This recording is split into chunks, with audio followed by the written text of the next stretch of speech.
خواتین و حضرات السلام علیکم. میں ہوں آپ کی میزبان یاسمین آفتاب علی. چینل یاسمین آفتاب علی، پروگرام یاسمین آفتاب علی کے ساتھ. چینل ابھی تک سبسکرائب نہیں کیا تو ضرور کیجئے، اور پروگرام پسند آئے تو لائک کریں، شیئر کریں، کمنٹ باکس میں کمنٹ دینا نہ بھولیں. آج میرا موضوع ڈیمنشیا پر ہے. ڈیمنشیا کیا ہے؟ عموماً لوگ اس کو مکس اپ کر ساتے ہیں الزائمر سے. ایسا نہیں ہے. ڈیمنشیا کی ایک وجہ الزائمرز ہو سکتی ہے، لیکن اس کی بہت ساری اور وجوہات ہیں. اس کے اثرات ایک پیشنٹ پر کیا آتے ہیں، اس کے علاوہ ان اثرات کے ساتھ ساتھ ہمیں جو کیئر ٹیکر ہے یا کیئر گیور ہے جو ایسے پیشنٹ کو ہینڈل کر رہا ہے، اس کو کیا کرنا چاہیے. دوائی دینی چاہیے یا نہیں دینی چاہیے، اور اگر دیں تو کب دینی چاہیے، کس سٹیج پہ دینی چاہیے. ہم ان موضوعات پر کو لے کے آج چلیں گے. دیکھیے، مجھے اس جو ٹاپک ہے اس میں اس لیے بہت زیادہ دلچسپی ہوئی جب آج سے قریب سال پہلے میری والدہ کو سیویئر فوڈ انفیکشن ہو گیا. ہم نے باہر سے کھانا منگوایا تھا. نارملی ہم اکثر باربیکیو ادھر سے منگواتے ہیں، کبھی پرابلم نہیں ہوا. اس دن ہو گیا، اور 2-3 دن وہ بہت ان کو شدید تکلیف رہی. ایج فیکٹر ہے، شی از 84 ماشاء اللہ، لیکن بھول تو وہ چیزیں جانے لگی تھیں. وہ تو میں بھی اب بھولنے لگی ہوں چیزیں، عمر کا تقاضا ہوتا ہے. لیکن ان کا اتنی بری طرح سپائک کرا کہ کوئی میڈ میرے بیڈ روم میں سو رہی ہے، شکل نہیں دیکھی، لیکن میں کہہ رہی ہوں چلی جاؤ، جاتی نہیں ہے. کوئی بندہ باہر سے کھڑکی میں جھانک رہا ہے، اس نے کتوں کو رام کر لیا ہے تو کتے کچھ نہیں اس کو کہتے. اور اس قسم کے بہت سارے ڈیلیوژنز یا ہیلوسینیشنز جو باتیں ہوئی نہیں. دوسری وجہ جس کی وجہ سے آپ کو ڈیمنشیا ہو سکتا ہے، اگر سیویئر یورینل انفیکشن ہو جائے تو اس میں آپ کا کیمیکل امبیلنس ہو جاتا ہے جسم میں. تو ڈاکٹر کے پاس اگر آپ جائیں گے، وہ سب سے پہلے آپ کا مکمل بلڈ ٹیسٹ اور یورین انفیکشن کے لیے چیک کرائے گا. اگر یورین انفیکشن بہت زیادہ ہے، بعض دفعہ وہ اپنی جگہ نہیں بتاتا لیکن ہوتا ہے، تو وہ پھر اس کا علاج ہوگا. اگر وہ نہیں ہے تو پھر ڈاکٹر آگے قدم پہ جائے گا کہ اب کیا وجہ ہے.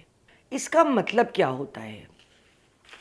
جو یہ بیماری ہے اس میں کچھ باتیں ہوتی ہیں، کچھ مسائل درپیش آ جاتے ہیں.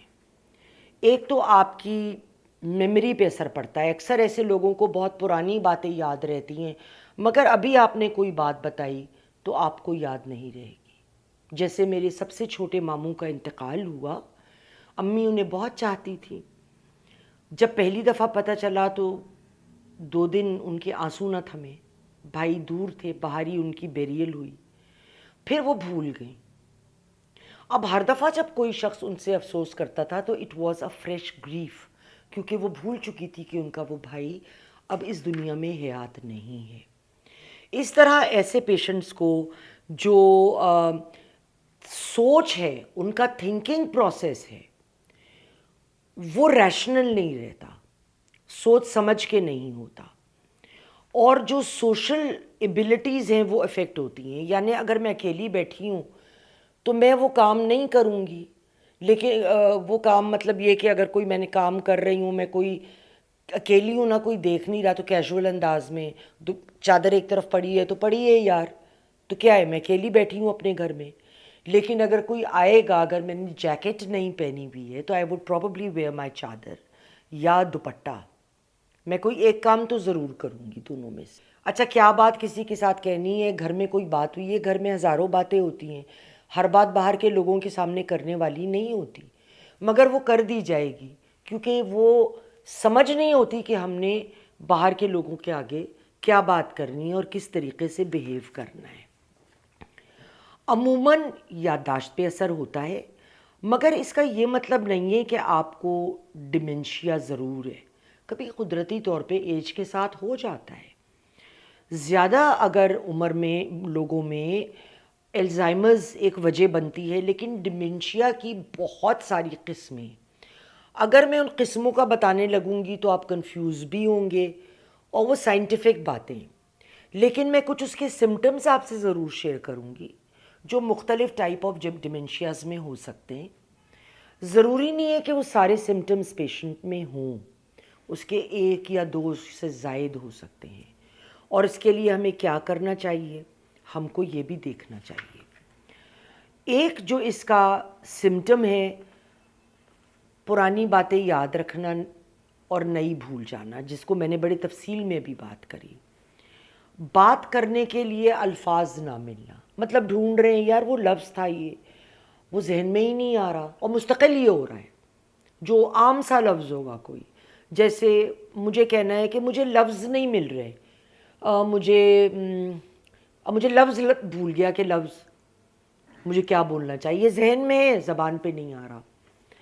اسی طرح دیکھنے میں دقت ہونا، مطلب ہم باہر نکلیں، ہم کروڑ دفعہ گئے ہیں محلے کی مارکیٹ، ہم راستہ بھول گئے، ہم گلیوں میں پھر رہے ہیں، ہمیں نہیں پتہ کہ راستہ کیا تھا، کدھر سے جائیں، بعض دفعہ گھر کا بھی راستہ بھول جانا۔ پھر پرابلم سالونگ جو ہے اس میں فرق آتا ہے، یعنی ایک مسئلہ ہے، مسئلہ کیا ہے؟ مسئلہ کوئی بہت معمولی ہو سکتا ہے۔ مسئلہ یہ کہ میں نے ٹرالی میں اپنا کھانا کھا لیا، اب میں ملازم کو آواز دوں کیونکہ میں ضعیف ہوں، میں برتن نہیں اٹھا سکتی، گر سکتی ہوں، اس کا وزن ہوگا ٹرالی کا، تو ملازم اب مجھے سمجھ نہیں آ رہا، میں خود ہی لے کے چلی ٹرے اور وہ گر گئی یا کوئی اس قسم کا مسئلہ ہو گیا۔ تو اس طرح سے کہ ایک چھوٹی سی بھی بات ہے تو اس کو میں ہینڈل کیسے کروں۔ اس کے علاوہ کوآرڈینیشن موومنٹس میں گڑبڑ ہو جاتی ہے، مثلاً میں گلاس رکھ رہی ہوں اور مجھے میز کے بجائے میں نے راستے میں چھوڑ دیا اور وہ ٹوٹ گیا گر کے۔ کوآرڈینیٹ میرا دماغ مجھ کو کہہ رہا ہے کہ ادھر رکھو، مگر میرا ہاتھ کمپلائی نہیں کر رہا میرے دماغ کے ساتھ مکمل طور پہ۔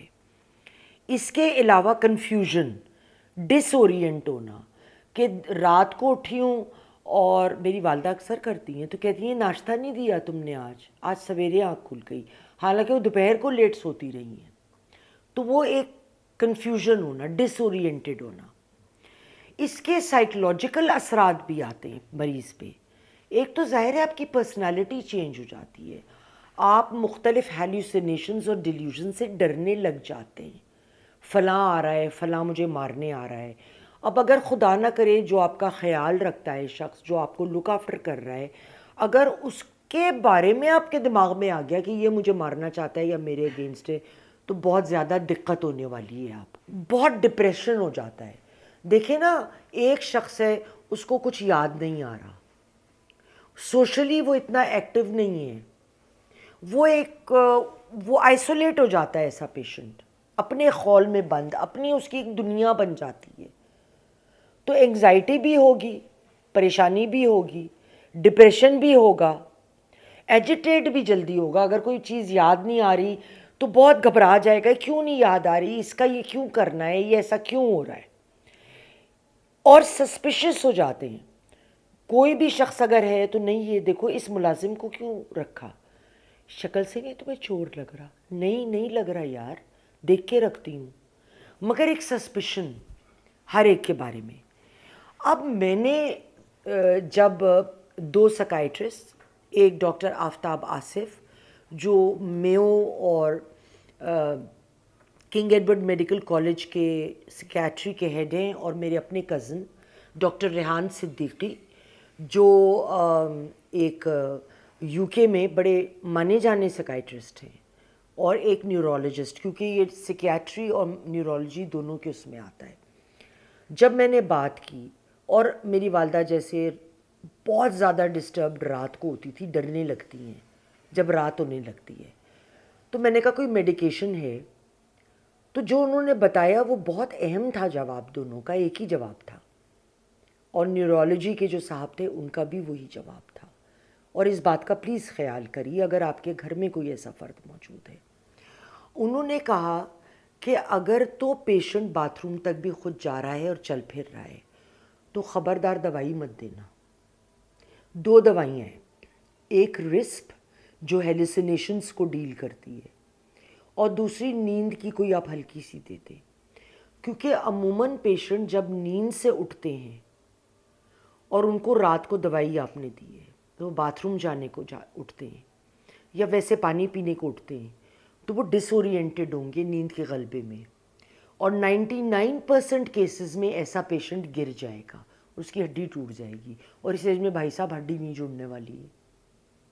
تو انہوں نے کہا کہ اگر وہ باتھ روم بھی جا رہی ہیں خود کو، میں نے کہا نہیں ایسا الحمدللہ کوئی مسئلہ نہیں ہے، تو انہوں نے کہا کہ پھر یہ ڈیفیکلٹ ضرور ہے اس چیز کو ہینڈل کرنا، ایسے پیشنٹ کو رات کو وقت بے وقت وہ آپ کو ڈسٹرب بھی کر سکتا ہے، مگر یہ اس کی تکلیف جس سے بہت بڑی ہوگی کہ اگر کوئی شخص بیڈ ریڈن ہو جائے یا آپ جو کیئر کر رہا ہے اس کے لیے بھی تنگی ہے، آپ بندے کو کیسے اٹھائیں گے، نہلانا دھلانا رفع حاجت کروانا، سارے معاملے آ جاتے ہیں۔ ان چیزوں کو ہمیں بیگر پکچر اگین دیکھنی ہے کہ ایسا معاملہ نہ بنے۔ خواتین و حضرات، آج کے لیے اتنا ہی، انشاءاللہ دوبارہ ملیں گے۔ خدا حافظ۔